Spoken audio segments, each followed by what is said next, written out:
My name is Joe Peroni, and this is the Rise Above Project. And today we're going to talk about 6 straw man arguments that are used to justify and explain this epidemic of angry, lonely, single men. These arguments are also used to explain why men or boys are falling behind women in every major category that there is. And these arguments are also used to explain why men are basically dropping out of society. And about, again, 7.2 million able-bodied men are refusing to work. And many of them just don't want to be involved with women, families, or jobs, you name it. In order to have a good conversation about this, we're going to have a good definition of straw man argument so we're all on the same page. So here's the definition. It's when someone is avoiding the actual argument by arguing against a lie, or they argue against an inaccurate caricature. Some examples of this could be when somebody oversimplifies a very nuanced argument. It could be when somebody takes things out of context, or when somebody argues by only presenting an extreme version of a group or an individual's point of view. This happens all the time, and I'm going to point this out as we go along. So number 1, which again, it's not just a straw man argument, but you could actually say it's a talking point for a lot of men these days, especially on YouTube channels or in the manosphere. People are using this over and over, and they say it so much, and it's like this unified front of everybody saying it, that there's not a lot of critical thinking going on out there to really assess whether these are true or not. Now, a lot of them are going to be a little bit true and a little bit not true. And again, that's a way to have a talk about a nuanced argument instead of only presenting just one side. So let's look at the number 1 straw man argument that I have. And this is used to say that men, young boys, are being destroyed, and it's making them angry, lonely, and addicted. And this would be accessible pornography, is supposedly this big new male problem that's out there. So let's take a look at this from an honest point of view. Now I have a list here, and it's 8 negative effects of easy access porn on boys and men. So let's go down this list. We're not going to go down through all of them because it gets to be redundant. But right off the top, it says easy access porn lowers sexual satisfaction and increases sexual dysfunction. Let's take a look at this critically. First of all, pornography has been around as long as human beings have been around. Now you could say, well, they didn't have easy access to it, and it's not the same thing as having a video that you can get a phone and just hold up a phone and go, okay, there it is on a screen, and you can access it immediately as much as you want. All right, so let's have that conversation. You could go back into the 50s and 60s where they had 8mm reel-to-reel tape. Okay, you can watch a movie, and there it is. And it's there, and it's there, and it's there, and it's there as long as you want it to be. It's pretty much easy access. It's right there. So I don't know what people are talking about. Now the other part of that is in the 80s, when I was younger, in 1980 I was 15 years old, you could go and VCRs were a big deal. You can get a VHS tape, whatever it was called back then, and you could watch as much porn as you want on your TV. All you got to do is push in the tape and you're good to go for, I don't know, 2-3 hours. And if you got bored of that tape, click that one out and put another one in. So the thought that just going on your phone is so much easier, it's not really true. Who cares? If you're watching a video, you're watching a video. So that's a lie to say that because it's easily accessible and it's right in front of you and it creates these big dopamine hits that, you know, men are having more enjoyment from porn than they are an actual woman. It's laughable. Let's take a look at this. Pornography, does it lower your sexual satisfaction? As a matter of fact, porn is used to raise your sexual satisfaction. So that's wrong right there. Whether you're doing it for yourself, because obviously you're trying to sexually satisfy yourself, that's why you're watching the porn anyway. And if you're doing it with a partner, it's used to enhance the experience for both partners, or more, if there's more partners, whatever your thing is. Since when has it been thought of that porn is actually making sexual satisfaction less? I'll answer that question in just a second. They say it also causes sexual dysfunction. But does it? It only does if the men and boys in the society we're talking about have no ability to connect to a woman. It's their low self-esteem and their inability to perform or to try to even please another human being. Therefore, it lowers their sexual satisfaction because they can't stand to be with an actual living adult. And so therefore it becomes a lot less anxiety ridden if they can be by themselves. So is that a porn problem? No, it's a developmental problem in the male that we're talking about. And in terms of causes sexual dysfunction, that's not true. What is true is that a lot of young men today are experiencing sexual dysfunction because they're dysfunctional in every area of their life in terms of even connecting with a woman.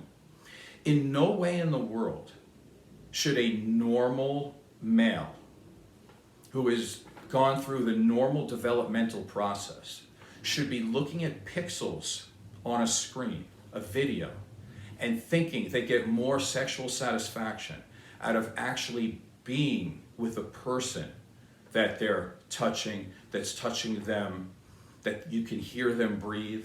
It's not even remotely true that porn is the cause of it. There's a lot of other causes, but it has nothing to do with the porn. You know, I was thinking about this the other day when I was preparing for the show. It's one of the funniest things ever. I remember being about 15 years old or so, and I was with a couple of guys and girls, and we were at a place where there was no parents. And it was so funny that this guy that I was with, that shall remain nameless, but again, he was about 15. He went into a room with a girl, and it's funny, he came out like 30 seconds later. And I'll never forget this, because I just thought it was so funny. He comes out and he says to me, "Joe, it feels so much better when somebody else touches it." It was hilarious, because when you think back on that, it's like, yeah, but by today's standards, people think it's actually better to watch a screen. It's not. It's just that people are so afraid to connect to another human being based upon our society and handing these kids phones at a young age and watching them play video games, and they're using them as parents and as babysitters. That's not what technology should be used for. There's a whole bunch of other ones in here too. Let me just skip all that, because I can sit on this all day, and there's a whole bunch of straw man arguments here. But let's just say that pornography is not the cause of young men's problems. Young men have a lot of problems, therefore when they're introduced to porn, they don't handle it well. Porn is actually really good to spice up sexual relationships, and for a man, it actually makes you much, much better in bed, because you want to become a little bit desensitized. You want to act like you've been there before. And if you don't know what I'm talking about right now, it's because you don't know how to have good sex yet, and you're not at that developmental period in your life. As a man, you want to be able to sustain for as long as you can so your partner can have pleasure. And if you can't do that, you're not going to be very good in bed. So you need to have sexual discipline. Pornography can help with sexual discipline. Moving on. Straw man argument number 2. They say that single mothers are the cause of these boys being feminized, therefore being angry and lonely and single as they get older. Let's take a look at this. Number 1, there hasn't really been credible evidence to indicate this in any way. Is it true that if a boy is raised by a single woman, that they may be overly neurotic, let's say, have low self-esteem, be a little bit more what we would call feminine? Yes, I mean, that could happen. That's true. But is that the way it works all the time? Again, that's a straw man argument. they're trying to oversimplify a very, very nuanced situation here. I'll give you an example. A lot of men that have come from single mother homes, most of those, I'd say not most of those, but about 92% of men in jail come from a single mother household. And if that's true, I'm not saying that violent crime or going to jail is masculine in any way. I'm not saying that. But what I would say is that we tend to think of those people as definitely not being feminine.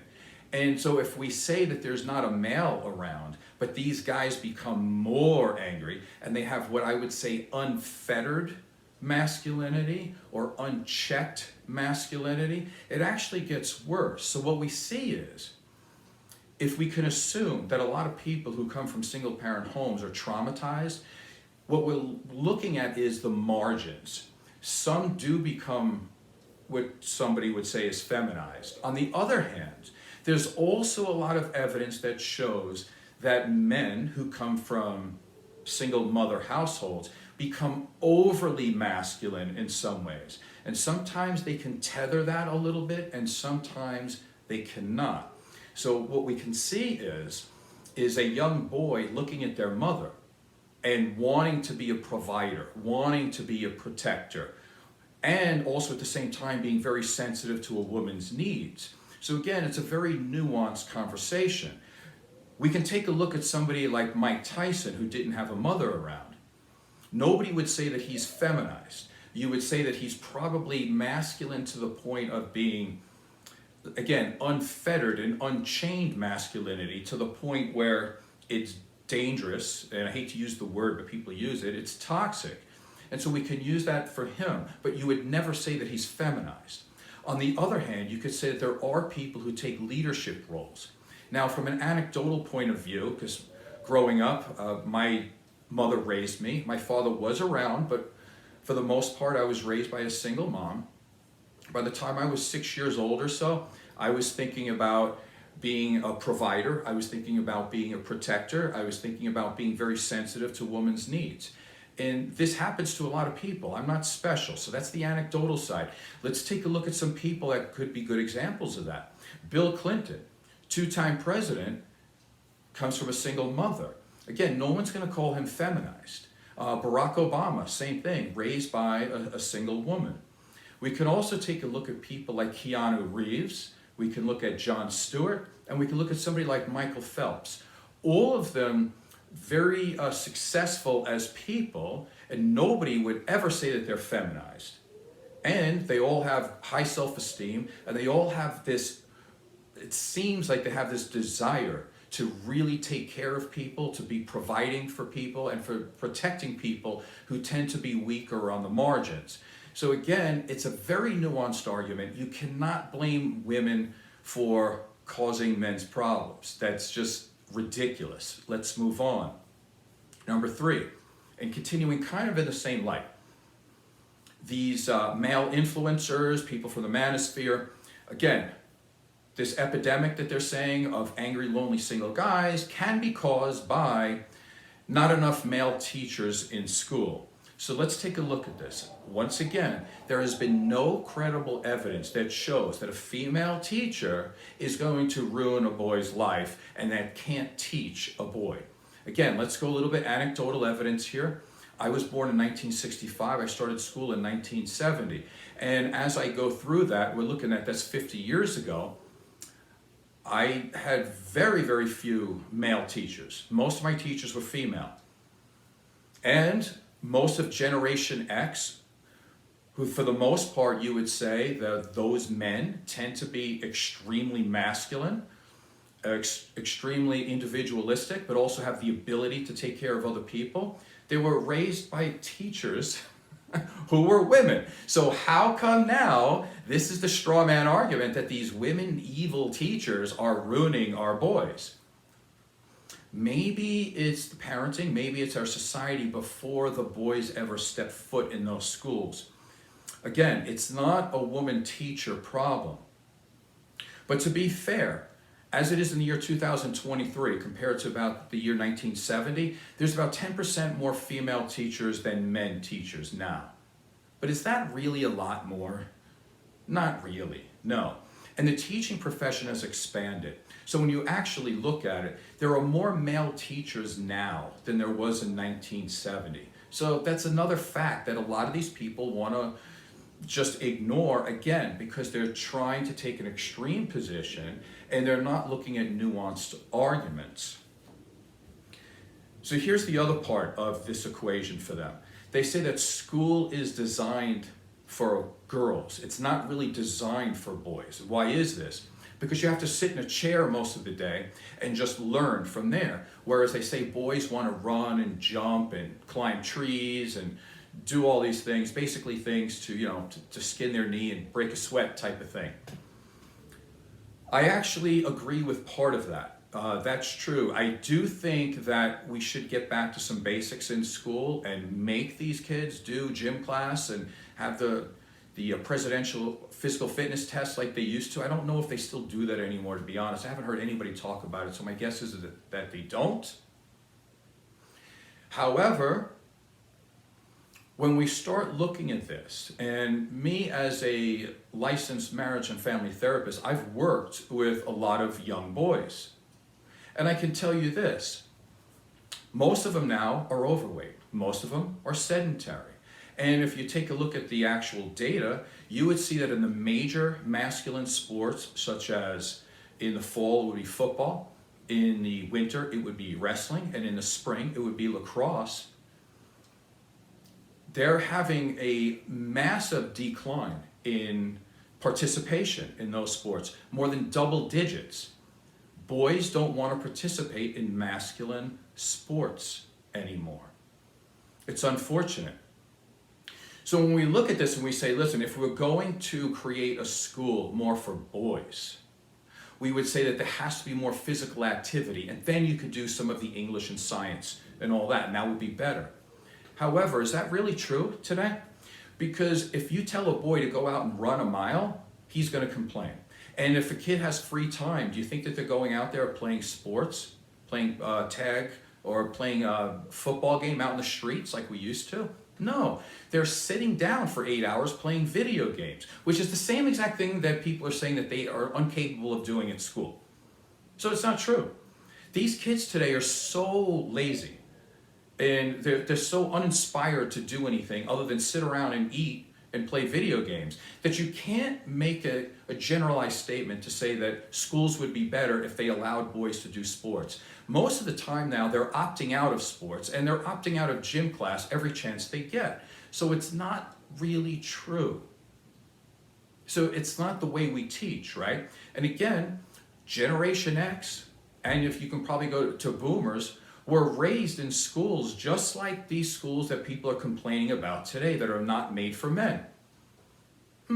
How come Generation X men are masculine and boomer men are masculine? But they were raised in the same type of schools. So your argument doesn't hold water. Let's move on from that argument. Actually, you know what? Let's stay on that argument for a second, because I got something else to say here. This thought that only boys want to be physical is ridiculous. Again, boys are becoming more and more sedentary. What's not said is that women, again, and girls, they are increasing their participation in sports. So give it another 5 years or so, when the girls' participation in sports actually is going to be higher than boys, this argument's going to go away, or at least it should. Because right now it's almost even, and girls have been rising up from a low amount of participation to a really good amount of participation, whereas boys is going down. So to reiterate, participation in sports, girls are increasing, boys are decreasing. And very soon it's going to pass. Whereas, again, this is going to be another criteria that young girls are beating boys in. And then this excuse that schools are not made for boys, again, you're going to have to come up with another excuse. Let's continue.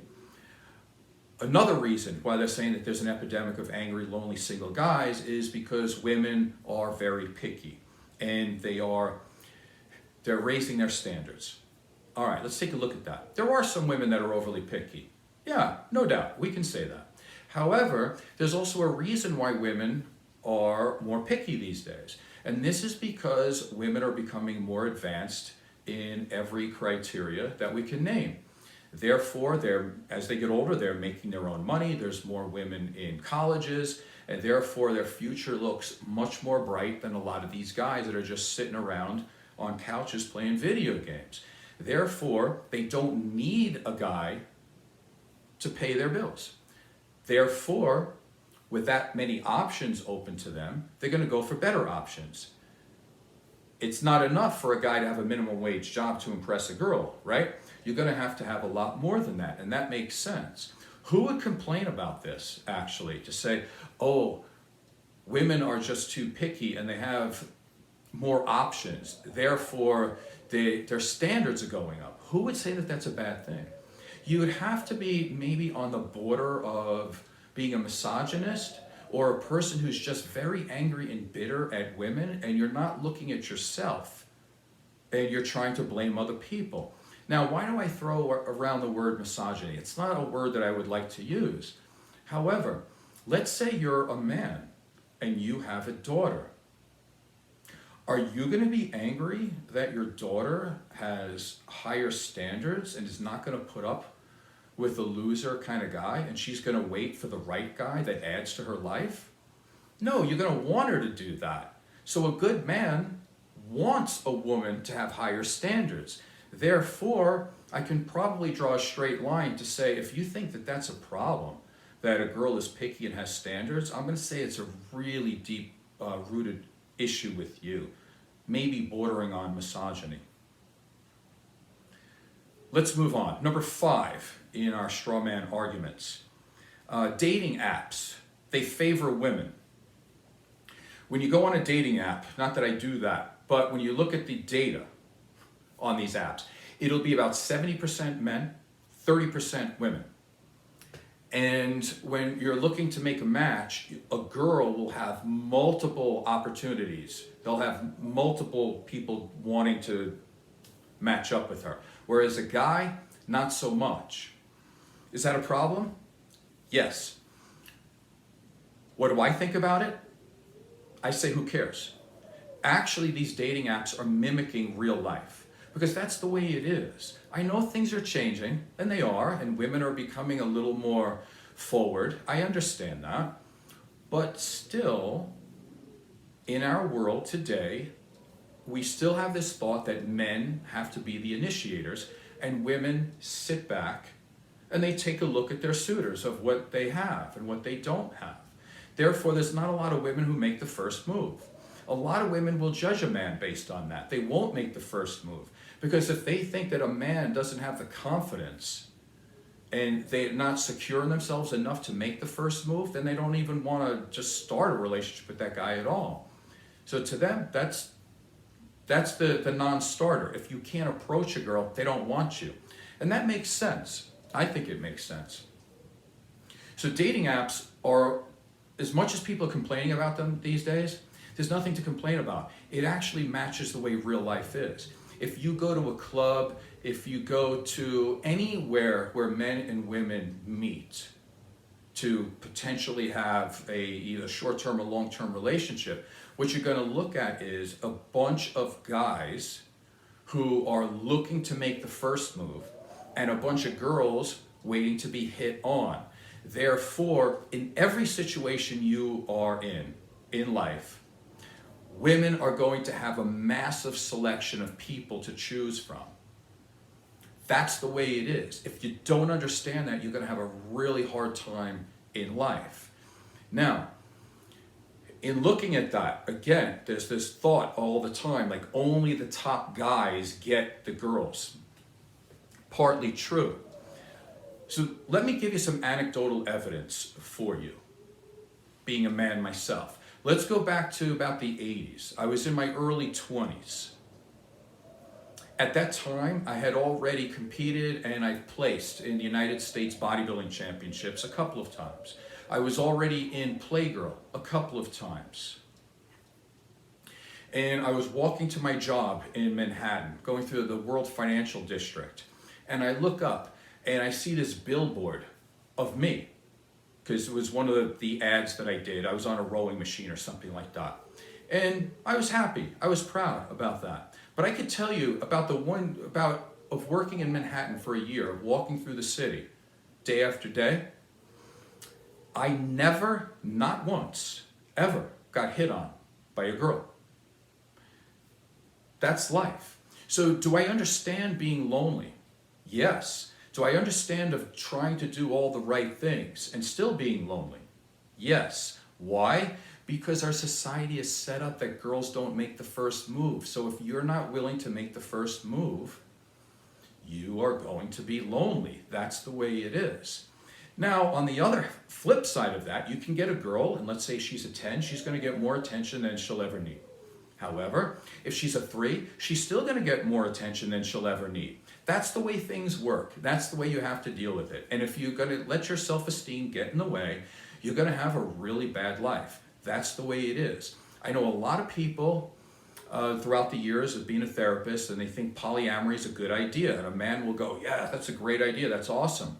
Until it happens that the woman that they're with has like 100 different men to choose from all the time, every day. And they get one a month. So it doesn't look as good as you think it does if you're a guy that has low self-esteem or you're a little bit insecure or jealous. Because it doesn't matter if a girl is the most beautiful girl who walked the earth or she's relatively average. She's still going to get more guys hitting on her than she could ever handle. And don't fool yourself, because I see a lot of this manosphere stuff and they go, well, a woman hits her wall and nobody wants her when she hits about 30 years old. Don't fool yourself. I go to the gym all the time. There's a lot of women there that are over 50 years old and they get hit on all the time. I have a girlfriend. She's over 50 years old. She gets hit on a daily basis. So that whole thing, don't fool yourself that people are off the market because they hit 30. That's garbage. It's not true. Men will always initiate to have sex with a woman. That's just the way it is. It's supply and demand. Get used to it. In talking about these apps more, the other thing is too that you have to realize, stop living in a digital world. Only about 50% is a lot. But still, that's only about 50% of people have tried to use these dating apps. And at any one time, it's definitely less than 50%. So stop thinking that the world is all about apps and this type of stuff. It's not. It's still about what you can do in real life. And when you look at these apps, what else also doesn't seem to work, depending on what survey you're looking at, about 30% of the people on these apps are already in a partnered relationship or they're married. So that's why that's not going to work either. Now, for the guys out there that are insecure about their height, when you look at these dating profiles, a lot of these women say they want somebody who's 6 feet tall. This is what I know about real life. I'll give you a quick story. So I took a bunch of years off of bodybuilding for a while, then I went back into it. And I was over 50 years old at the time. And I was looking at some of these guys that were competing, that were in their 20s that I had to compete against. And I thought, oh my God, these guys are great. I'm going to get killed. I show up at the show because that's the way us older guys are. You know, we're going to see it through to its finality. I'm not going to be afraid of young guys. I'm going to push myself. I show up at the show and I was really surprised. Because what was happening is that they were all photoshopping and doctoring up their pictures. And they all looked really great on Facebook and all these pictures, but in person, none of them really dieted hard. They all looked soft and out of shape. And so I was able to beat them, no problem at all. So the point that I'm making here is keep moving forward. It's not as bad as you think. And here's the thing about a guy as being supposedly you need to be 6 feet tall to get a girl. Most girls don't actually mean that. They might say that on an app, that's true. However, in real life, it doesn't work like that. Most girls are not going to measure you. No girl's going to measure you and say, oh, you're 5'11", you just didn't make it.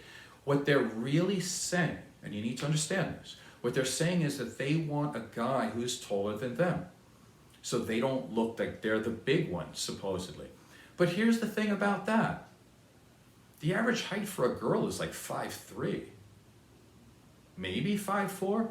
So if you're a guy like me and you're 5'6", almost every girl you meet is going to be your height or shorter. So therefore, you are tall.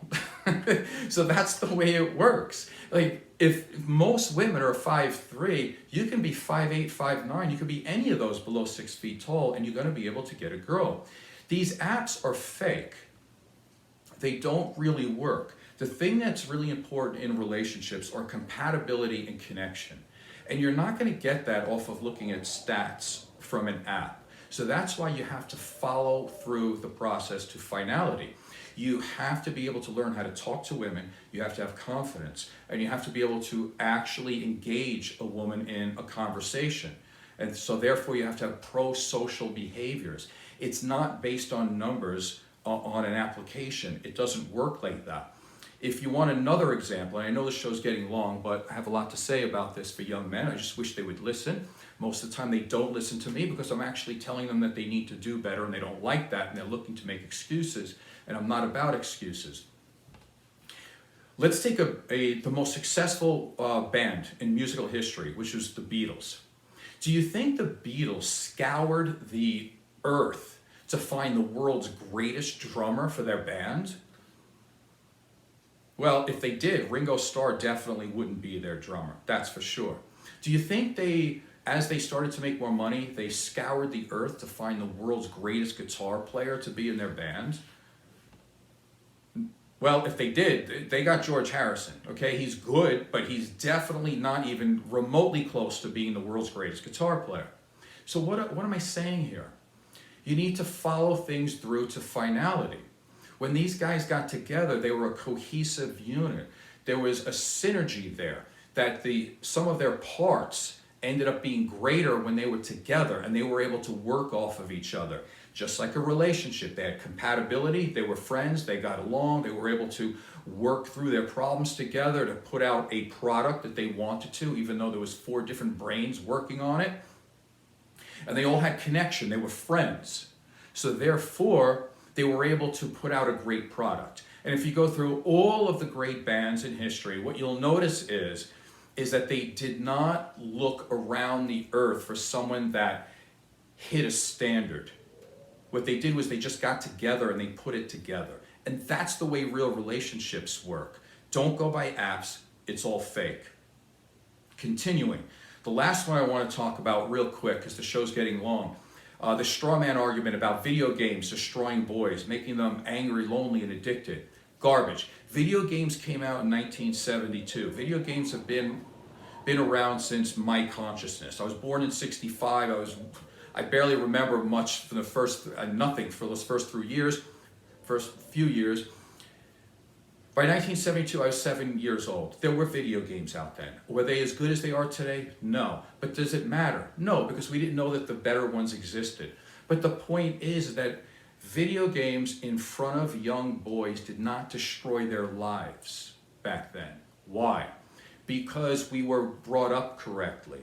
We were brought up to participate in sports, participate in doing things in school that were difficult, like doing speeches, doing school plays, trying to overcome nervousness, anxiety, being just outright terrified and scared. But we were supported, but we were also continued to be pushed through. So we didn't say no to things that were difficult. Most boys today, they cannot do anything that's difficult. They can't stand breaking a sweat. They can't stand being scared, nervous, or anxious in any way, shape, or form for longer than a second. And they can't stand being bored. So they immediately go to video games and they become addicted. Is it the video game causing it? No. In the undeveloped male brain, it becomes a problem.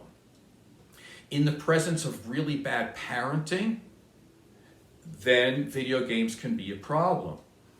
Fast forward to the 1980s or so, if you take a 1980s boy and you take him to an arcade where there's 50, 75, 100 video games going on all at the same time, sights and sounds and colors and people, and That's much more exciting than you would be sitting there by yourself playing a video game and saying that you have a friend, yet your friend is playing in some other country somewhere that you've never met them, but you're calling them your friend. We used to play video games, but we did it in terms of increasing our social connection to other people and having enjoyment. But we also did other things. That, therefore, it didn't become addictive, number one. And number two, it didn't ruin our lives because we were still able to do other things. We were still going to school, we were still being smart, we were still connecting to society. And we're still able to talk to girls.